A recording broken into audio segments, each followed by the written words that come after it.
मित्रांनो, ठरलं तर मग या मालिकेमध्ये चैतन्य पुन्हा पुन्हा अर्जुनला सल्ला देतो की तू मधुभाऊंची केस लांबव, म्हणजे सायली तुझ्या जवळच राहील अजून काही दिवस. तेव्हा अर्जुन म्हणतो, हे आम्हा दोघांनाही आवडणार नाही. माझ्या प्रेमासाठी मी मधुभाऊंची केस लांबवतोय. तेवढ्यातच सायली तेथे येते आणि ती नेमकं तेवढंच ऐकते की मधुभाऊंची केस मी लांबवतोय. तेव्हा सायलीला प्रचंड धक्का बसतो. तर मित्रांनो, आजच्या भागामध्ये नक्की काय घडणार हे आपण पाहूयात. सायली आणि अर्जुन रूममध्ये असतात. त्याचवेळी सायली अर्जुनकडे विषय काढते.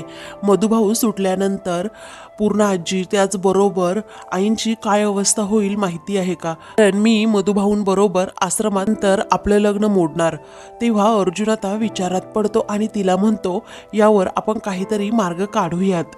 तेव्हा सायली आता ठीक आहे असं म्हणते. मी त्याच्याकडे पाठ करून मनात विचार करते, तुमचं जर माझ्यावर प्रेम असेल तर ही वेळ येणारच नाही. पण मी कसा अंदाज घेऊ असा सायली आता विचार करते. मग नंतर आता सायली पुन्हा अर्जुनकडे जाते आणि मधुभाऊ सुटल्यानंतर तुम्ही नक्की काय करणार आहात असं विचारते. कारण आपलं लग्न संपल्यानंतर हा लग्न करण्याचा आग्रह धरतीलच ना घरातले. मग कदाचित ते प्रियाशी तुम्हाला लग्न करायला सुद्धा सांगतील. तेव्हा आता सायली जे काही प्रश्न विचारते ते ऐकून अर्जुनला राग येतो. तो म्हणतो, हॉट रविश, असं काहीही होणार नाही. तेव्हा सायली म्हणते, अहो असं काही होणार नाही असं कसं म्हणू शकता तुम्ही?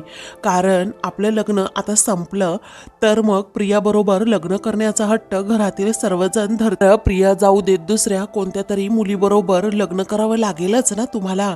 तुम्ही नका काळजी करू. तुमच्यासाठी तुम्हाला साजेशी, तुम्हाला अनुरूप असणारी मुलगी नक्कीच शोधेन. आता तर मला तुमच्या आवडीनिवडी सुद्धा कळल्या आहेत आणि या घराला कशी सून हवी हेही मला कळलंय. त्यामुळे तुमच्यासाठी बायको शोधणं एवढं कुठे कठीण असणार. तेव्हा अर्जुन आता जोरातच त्याच्या हातात असणारी फाईल फेकतो आणि म्हणतो, अहो मधुभाऊ सुटल्यानंतर तुम्ही आश्रमात राहायला जाणार आणि मग मी इथे काय करतो याच्याशी तुम्हाला काय घेणं देणं आहे? माझ्यासाठी मुलगी बघण्याची तुम्हाला काहीही गरज नाही.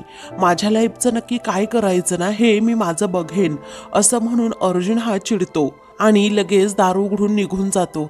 तेव्हा सायलीला आता आश्चर्य वाटतं, अर्जुन एवढा अचानक चिडलाच कसा? त्यामुळे ती म्हणते, मी तर फक्त लग्नाचा विषय काढला, यांना एवढं काय झालं चिडायला कळत नाही. इकडे रविराज आता प्रियाचं सगळं बोलणं ऐकत असतो आणि तो दारातच उभा असतो.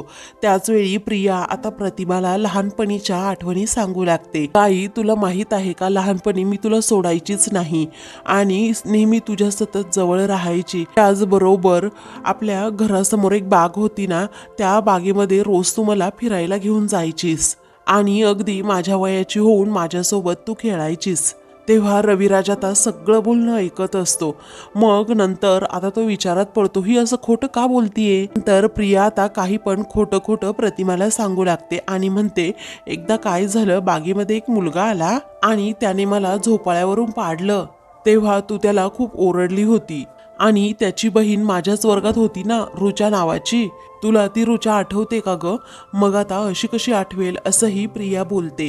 त्यामुळे प्रतिमा आता एकदम शांत होऊन जाते. ती रुचा होती ना, ती जर कधी घरी आली ना तर तू नेहमी तिला जा जा तुझ्या घरी असं म्हणायचीस.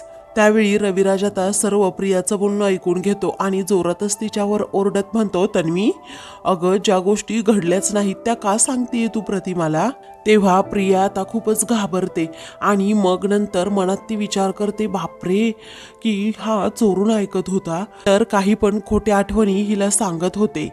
पुढे रविराज म्हणतो, प्रतिमाने तुझ्या सर्व मित्रमैत्रिणींवर प्रेमच केलंय आणि त्यांच्याबरोबर अगदी प्रेमाने वागलीये, समजलं? ती कधीही कोणावरही ओरडलेली नाहीये आणि घरी येऊ नको असं तिने कुणालाही सांगितलेलं नाही. आणि तुझी शाळा तर सकाळी असायची आणि मग सकाळच्या वेळी तुम्ही दोघी बागेत जाणं कसं शक्य आहे बाळा? अगं मी तुला काय बोलतोय बाळा, तू न घडलेल्या गोष्टी सतत तिला का सांगत असतेस? मी ऐकलं आहे हा, असं म्हणून रविराज आता तिच्यावर ओरडतो.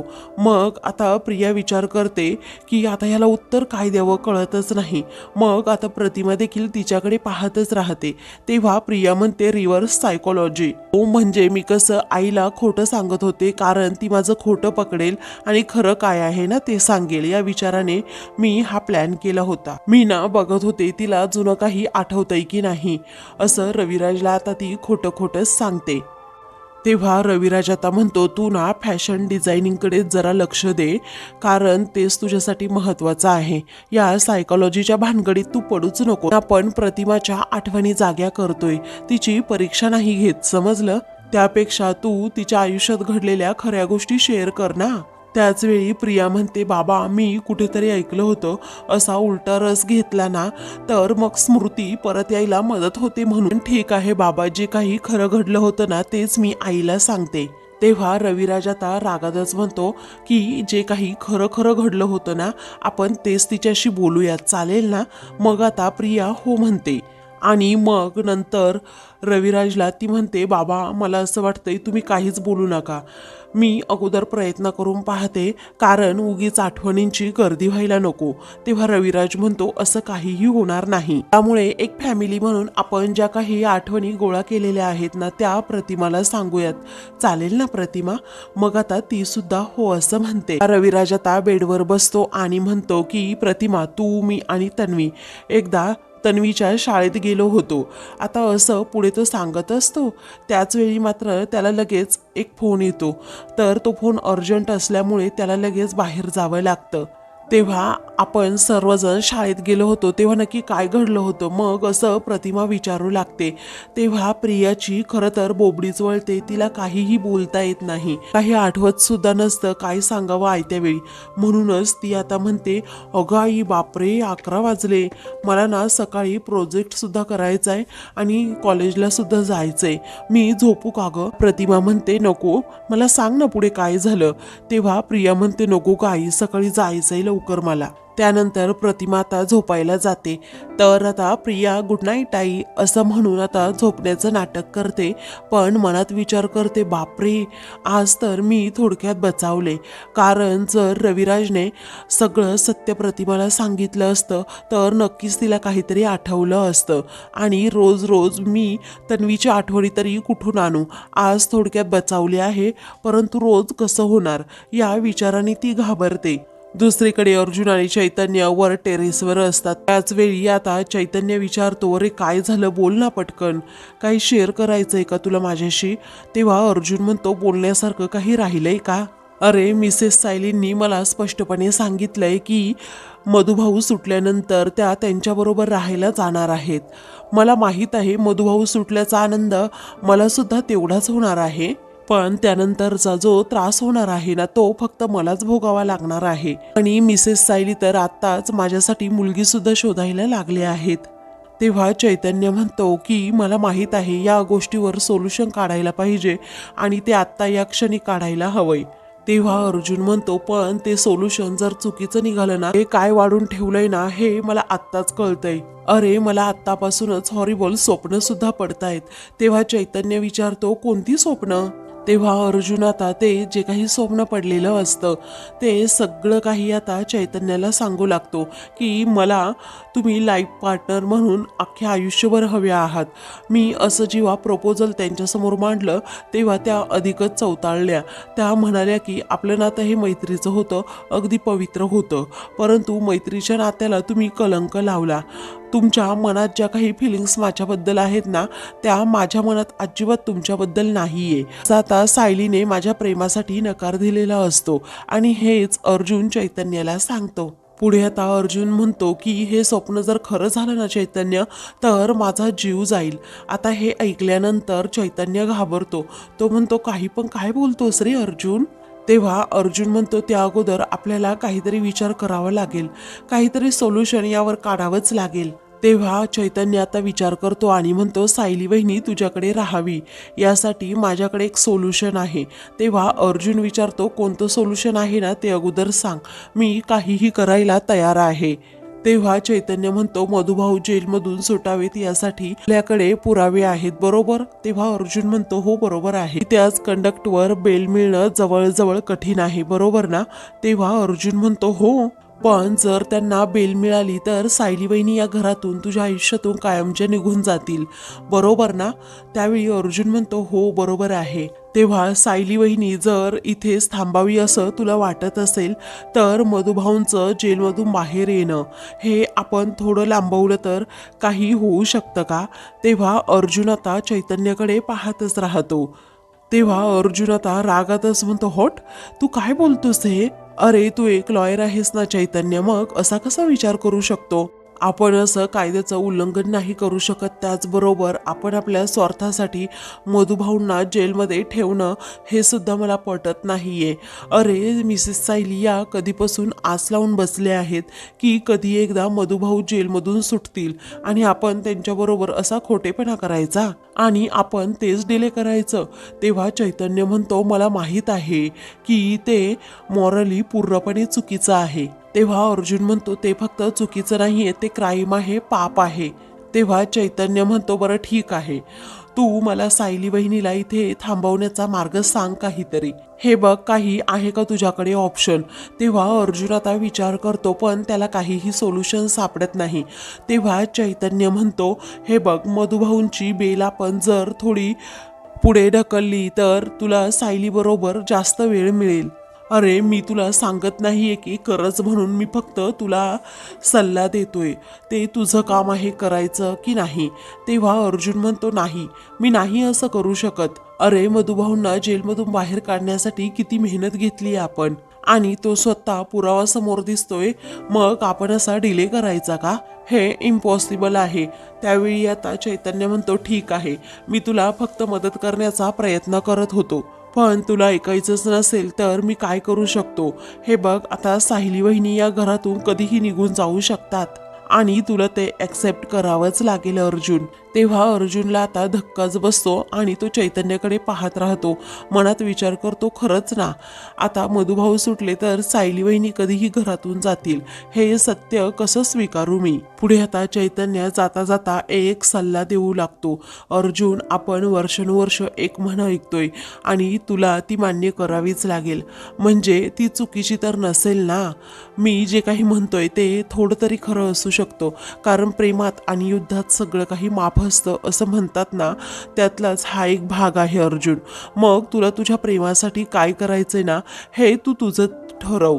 आणि प्रेम करणाऱ्या माणसाला ना परीक्षा ह्या द्याव्याच लागतात. आता ही तुझी परीक्षा आहे बघ, तुझ्या प्रेमाची परीक्षा आहे. नैतिकता आणि तत्व ही थोड्या काळासाठी बाजूला ठेवायची की सायली वहिनीला कायमचं गमावून बसायचं. त्यानंतर चैतन्य आता तेथून जातो. तेव्हा अर्जुन विचार करतो हा असं कसं बोलू शकतो? मिसेस सायलींना थांबवण्यासाठी मी एवढं खोटं बोलायचं? तेव्हा अर्जुन आता खूप विचार करत असतो आणि मग नंतर तो लगेच रूमकडे यायला निघतो. रूममध्ये आल्यानंतर आता तो सायलीकडे पाहतच राहतो, तर सायली आता झोपलेली असते. तेव्हा त्याला आता सतत चैतन्याचं बोलणं आठवतं, सायली वहिनी इथेच राहावी यासाठी आपण मधुभाऊंचं जेलमधून सुटणं जरा डिले करू शकतो आणि मग तरच सायली वहिनी इथे राहील, नाही तर पुन्हा आश्रमात निघून जातील. तेव्हा अर्जुन आता विचार करता करता पुन्हा एकदा म्हणतो प्रेमासाठी हे करणं खरंच योग्य आहे का? तेव्हा आता अर्जुन समोर पाहतच राहतो. त्यावेळी आता त्याचं दुसरं रूप तिथे येऊन समोर उभं राहतं आणि ते अर्जुनकडे पाहून हसतं. अर्जुन आता स्वतःकडे पाहतो आणि लगेच त्याला म्हणतो की तू इथे काय करतोस? तेव्हा तुझ्या मनामध्ये विचारांची खूप गर्दी झालीये मुळे तुला असं वाटतंय, असं अर्जुन आता म्हणतो. पुढे आता अर्जुनचं दुसरं रूप म्हणतं मनात विचारांची खूप गर्दी झालीये, काही सुचत नाही. आणि चैतन्य असं कसं म्हणाला की आपण केस डिले करूयात म्हणून, हे चुकीचं नाहीये का? त्याचं दुसरं मन म्हणतं की हा विचार तू करतोस म्हणजे तू सुद्धा शुअर नाहीये, म्हणजे तुला सुद्धा आतून असंच वाटतं ना ती केस डिले करावी म्हणून? तेव्हा अर्जुन म्हणतो नाही, चुकीचं आहे, मी दुसरा ऑप्शन शोधण्याचा नक्कीच प्रयत्न करणार आहे. तेव्हा अर्जुनचं दुसरं मन म्हणतं दुसरा कुठला ऑप्शनच नाहीये आणि हे तुला सुद्धा माहीत आहे, बरोबर?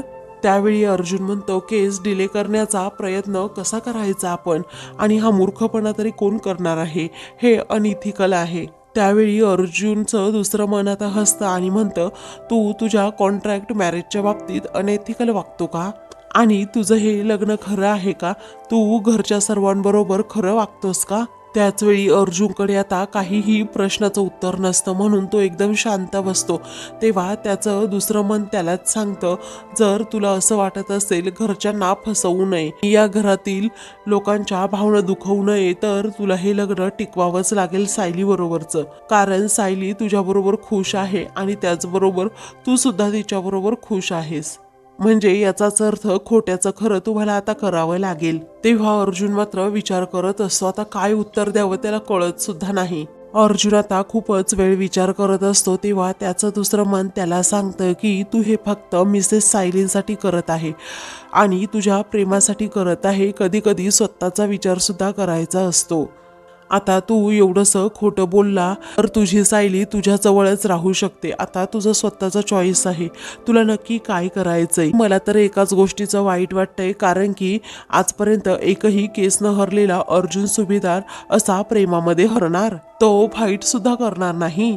अरे मग तुझी सायली तुझ्याजवळ राहणार तरी कशी? नाही अर्जुन, सायलीला अजिबात गमावू नकोस आणि तिला जाऊ सुद्धा देऊ नकोस. तिला जाऊ देऊ नकोस अर्जुन, असं म्हणून आता तो अर्जुनला सल्ला देत असतो. तेव्हा अर्जुन आता काहीतरी सांगायला जातो, पण त्याचं दुसरं मन तेथे नसतंच.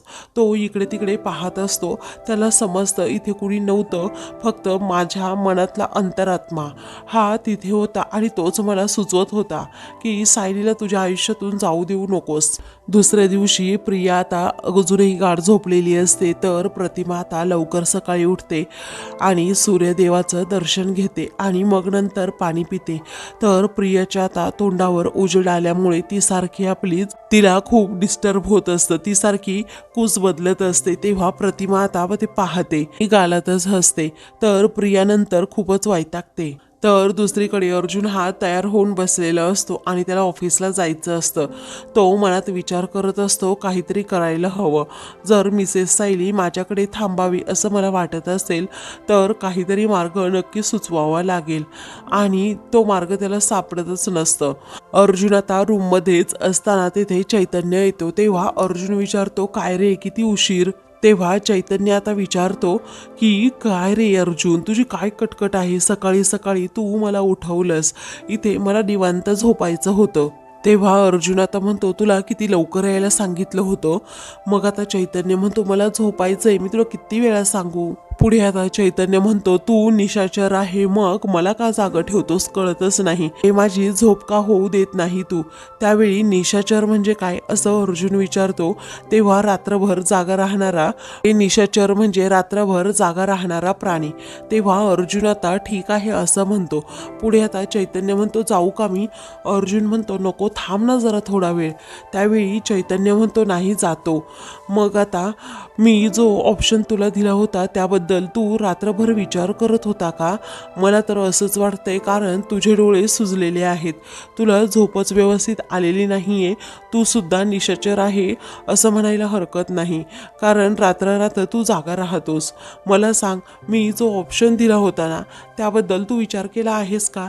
तेव्हा अर्जुन खूप घाबरतो आणि त्याचं तोंडच दाबून घेतो, कारण जवळ सायली असते म्हणून तो काहीही बोलायला तयार नसतो. पुढे आता चैतन्य खूपच बोलू लागतो आणि म्हणतो, मला एवढ्या सकाळी सकाळी तू उठवलं आहेस ना, मग तू आता मला कामाचं सांगच अगोदर.